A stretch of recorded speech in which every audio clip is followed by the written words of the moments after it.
you how to do a backwards loop increase. So first we're going to just knit along this row, and after the 4th stitch we're going to do an increase. So I'm going to kind of stick my left index finger out, and then I'm going to wrap the yarn around it, underneath and around to the top.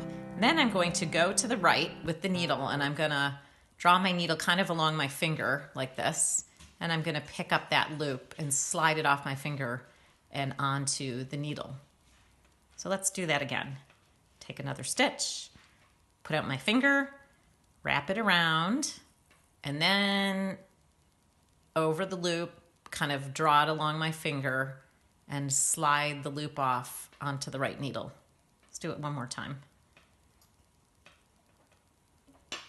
Stick my finger out, wrap the yarn around, draw the needle down along my finger and slip it off. So I've just added 3 stitches. It's pretty painless to make an increase this way. Now on the next, I like to do those kind of tight so that they really don't show in the garter stitch knitting.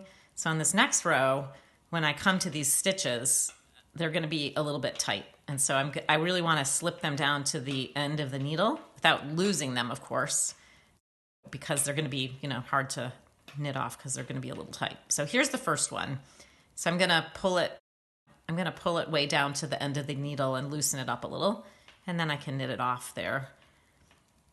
And then there's a knit 1, and then this is the same. This is also a BLI stitch, and so I'm going to loosen it a little bit, pull it down to the end of the needle and knit it off.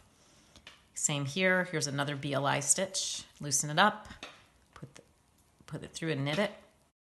And there we go. All right, so here it is completed. I made some other BLIs down here, but you can see that you really don't see those increases. They make a very neat and tight increase for garter stitch knitting, and they're really hidden very much by the garter stitch ridges. Okay, well, thank you for joining, and happy knitting.